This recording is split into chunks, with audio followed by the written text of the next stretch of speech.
This video is a follow-up on the Class 37, but there's been more track changes. What's he been up to this time? Stay tuned and all will be revealed.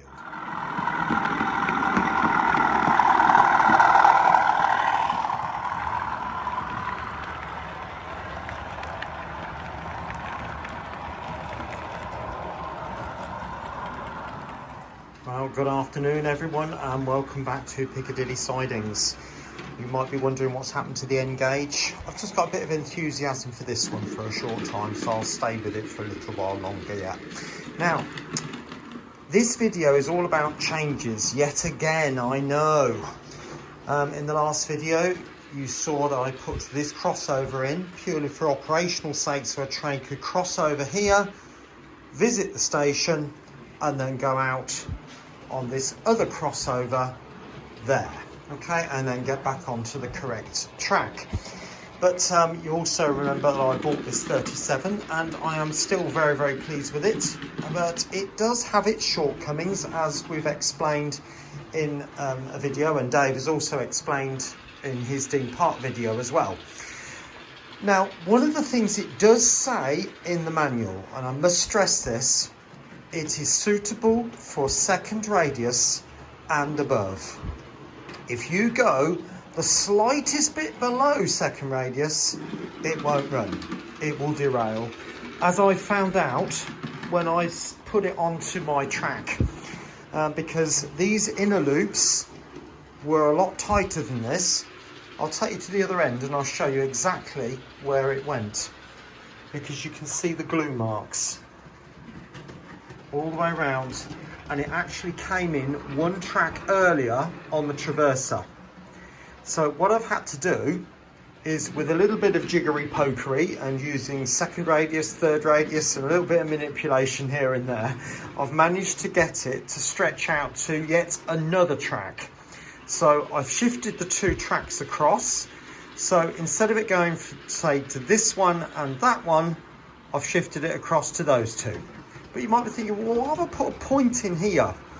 Well, by doing that, I couldn't get to the inside track just here.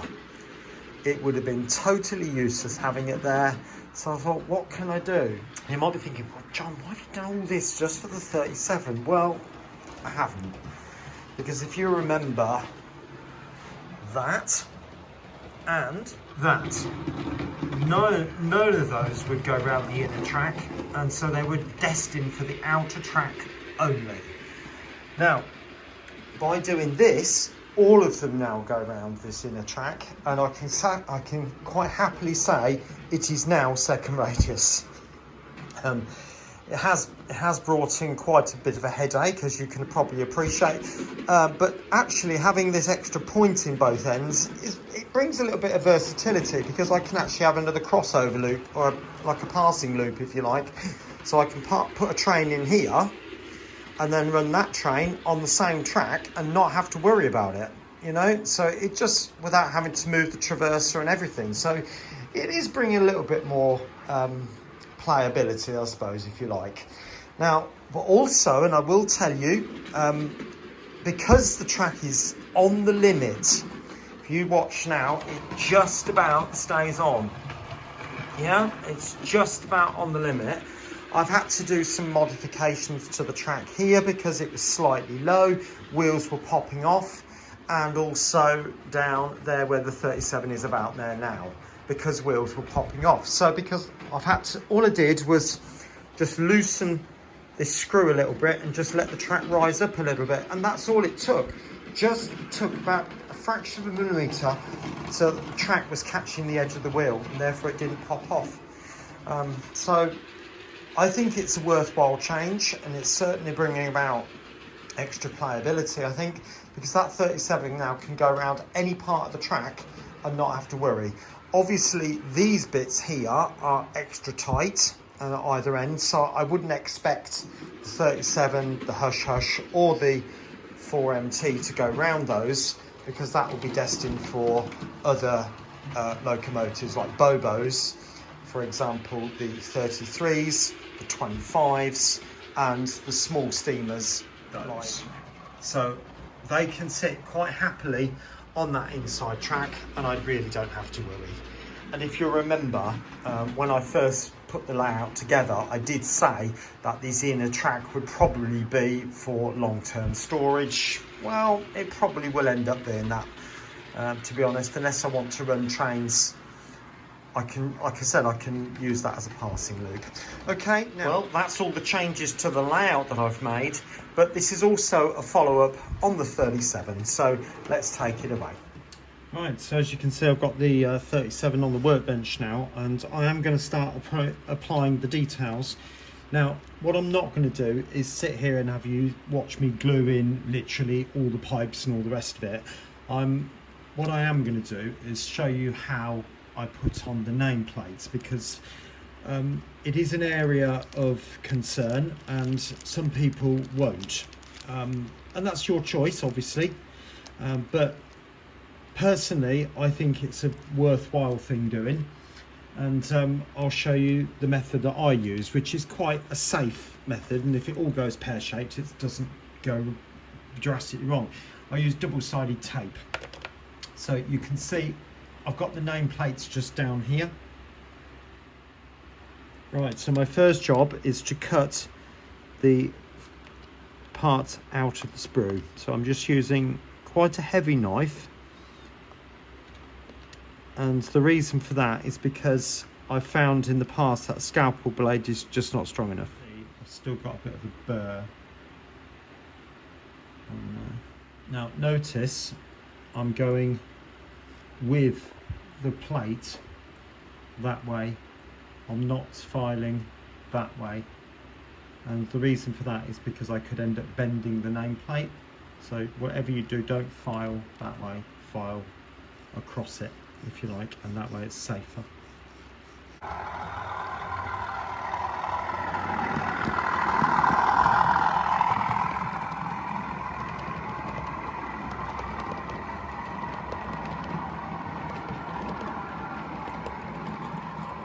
Right, so I'm going to take a piece of tape, gently lie it out onto the table, pressing it down with something metal, and then give it a cut. Oops. Kind of like that. And then taking one of those little nameplates, I'm just going to plonk it on top, to be honest. I don't care if it ends up not straight. I'm just going to plonk them on. So they're the two little ones, and then the big ones.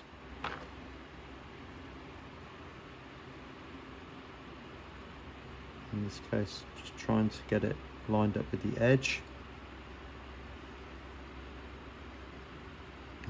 Giving it a bit of a press, gently.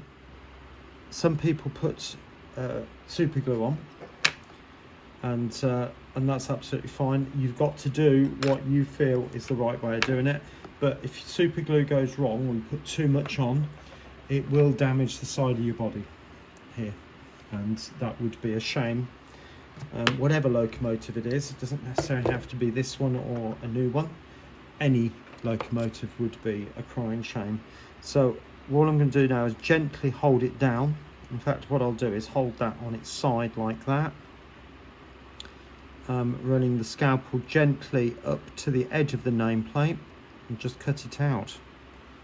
And then it's a case of just turning it over and unpeeling that. So gently, that should just pop off. Can be a bit tricky sometimes. There we go. Right, and then what I'm going to do is put it on the back of the scalpel. And there's some overlappy bits. And then it's just a case of placing it on over the top. Hopefully you can still see. And getting it absolutely dead straight, which is slightly tricky. Oops, it's stuck. Gently, because it's not held fast. Get it on and give it a press. and that's one done. Okay, right, so I've got that one on, as you can see, but this bit, I thought you need a magnifying glass to read that. And as you can see, not that you're going to be able to see it, but it is just a load of blobs.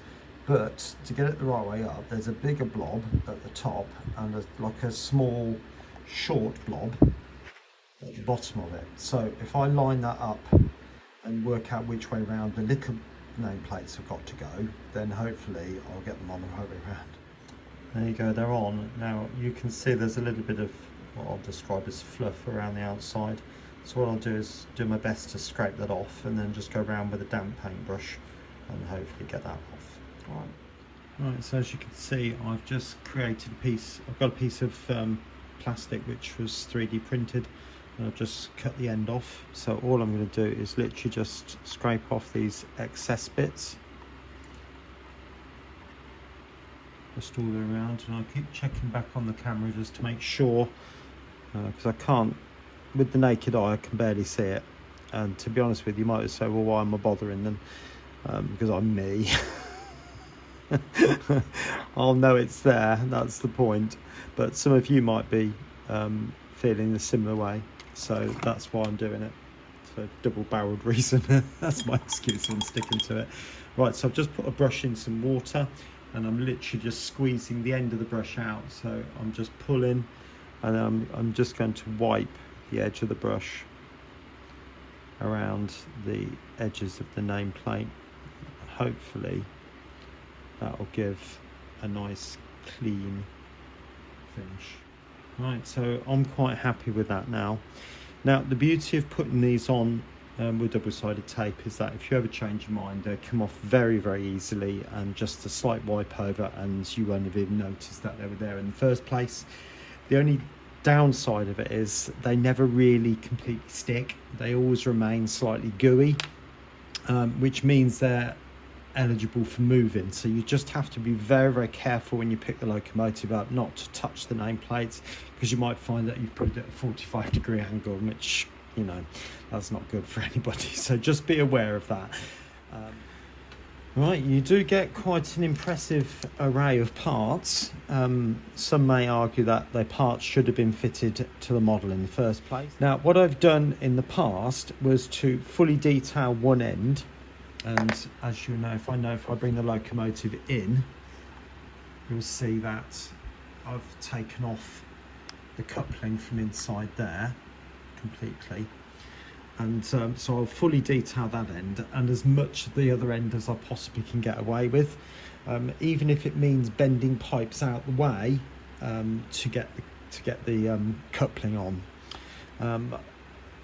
I do quite like the idea of these as well, because they can be folded up as if that part ends up back on the hook and that sort of thing. So anyway, I'm also very, very pleased to see in the manual that they do go through quite detailed description about where each part goes, and obviously that's with the ones with the valance there, and the ones I'm looking at are probably those ones on that page.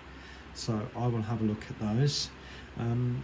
Dave did point out one thing which is a bit disturbing. These, I thought when I saw the black on them, I thought, oh, they've been remodeled, but actually they're exactly the same as they were before.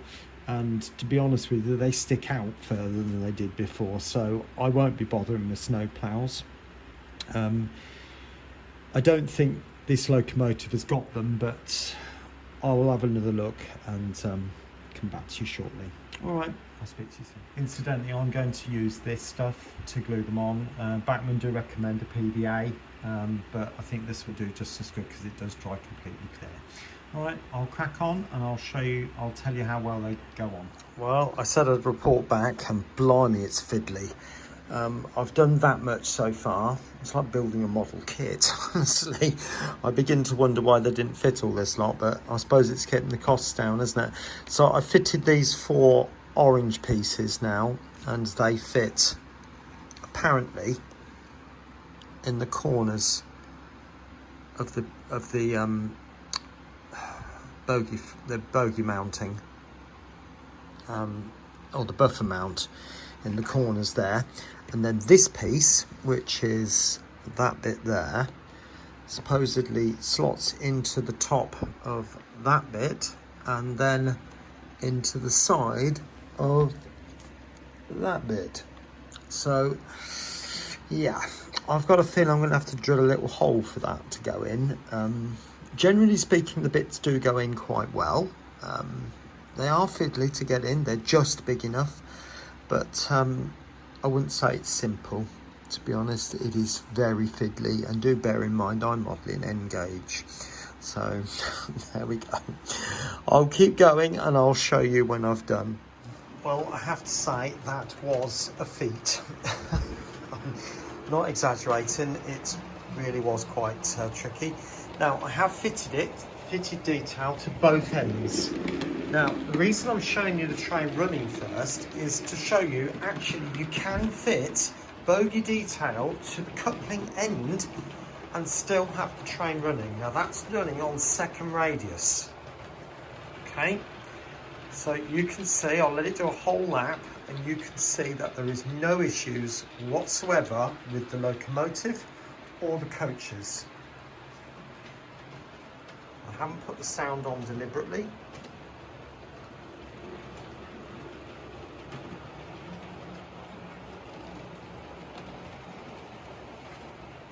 So I'm going to stop it now and we'll have a look at what I've put on.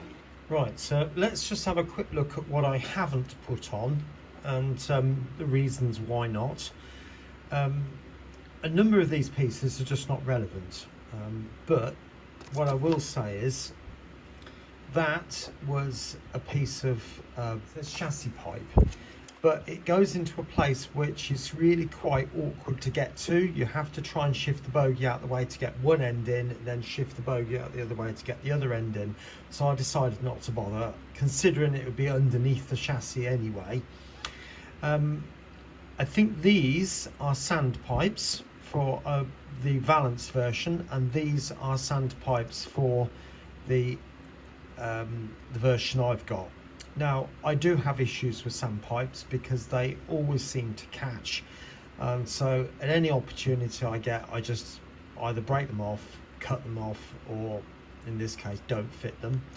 These parts here are for the versions with the valance going over the bogies, and these are, well, bogie fixing things. Let me get the right term. They are bogie retention clips, and the idea would be that they would attach to the bogies and then clip up underneath the body. Now I don't want to restrict the bogies from moving in any way, shape or form, so I'm going to leave those off because I think I've got a feeling they might cause more problems than they're worth. So that's what I'm not fitting, and obviously these awful things here which I'm definitely not going anywhere close to. That's the blanking plate, just in case you wondered. So let's have a look at what I did. Right, so what did I do? So obviously this is the non-coupling end, so it's got a full complement of pipes and hoses and all sorts of fixings, including the chain which is dangling on this occasion. Now the only problem that I had was if I take it around here, you'll see there is a hose that runs underneath there, which goes from this point here to that point there. Okay, hopefully you might be able to pick it out. Yeah. Now the plastic that came to do that was impossible. One, it just snapped, but there was no holes in this part or this part here. So fixing it was, well, a near impossibility. So what I decided to do was use some of this incoming,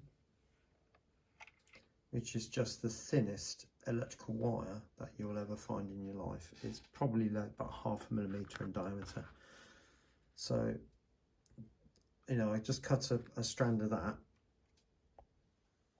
and you can see it's as flexible as you like. So using a tiny bit of super glue, I just glued on one end, let it go off, and then glued the other end. And I think that's turned out quite well from that point of view. What other things did I fit? Well, there were some other bits in there. There's a pipe going across there to the middle. There was a plate thing going down here. Or was it that end? One of the two. And there was a pipe as well, which again you can't really see, to be honest. So you have to decide whether you want to put those on or not. In hindsight, I mean, I am me, you know, so I like it to be as detailed as possible. That's me, but you know, you can decide. Now the other end. Now before I show you, if you want to do this, you take that chance. It's your responsibility if it starts to derail. But this is what I've done. So you can see the coupling is clearly on. All right, I'll just wind the camera up a bit.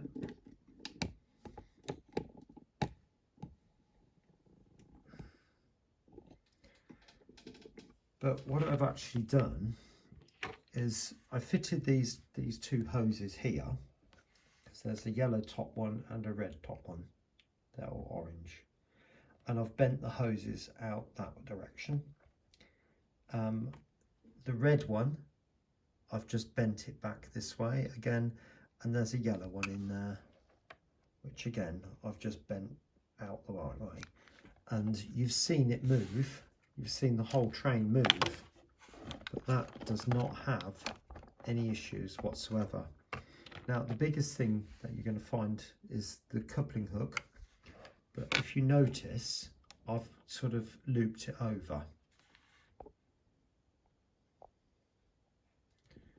So you take the bottom of the hook and you literally just clip it on top of the hook itself. Now I've put a dab of super glue on that just to hold it rigid so it doesn't start flopping all over the place. And then clearly all this extra detail here again, and including that pipe I've just explained to you about on the other end. So you've seen it works, and I do like to have my locomotives as detailed as I possibly can get. You know, it's never going to be perfect, is it? But if I can get it to be as near as I possibly can, I think for me that's the best thing, you know, and you have to decide on the level that you want to go to yourselves. So were there any problems? Well, it's fiddly, like I told you, but this hole here where this part goes into like that isn't big enough. So I was making it bigger with this awl, i.e. the thing that you make shoes out of. Sorry, that's all a bit big. Trying to make it bigger that way. I was trying to find my drill bits, which are about 0.5 millimeter in diameter, but I can't find them. I think because they're all lost, I chucked them. But obviously, I'm just putting that in there and just sort of making it bigger, and then I'll glue that back in there like that. And it will be fine, it will go in there without too many problems. But do be aware that that hole on my one certainly wasn't anywhere near big enough. So I think that probably concludes the actual physical detailing that I'm going to do. In other words, things that I'm going to put on and glue on. So I think I'm quite happy with that, the way that's turned out. So it's, like I said, I think that'll be fine. The way it will be weathered at some point, I'm not sure quite when, but I don't think it'll be too long, because it's looking very clean, isn't it? And it's not, yeah, it's not suiting because of its cleanness. So we'll see what happens. Anyway, let's have some running, shall we? I haven't done that for a little while.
Well, I hope you've enjoyed this video and seeing the detailing being added to the 37 and all the track improvements that seem to have taken place.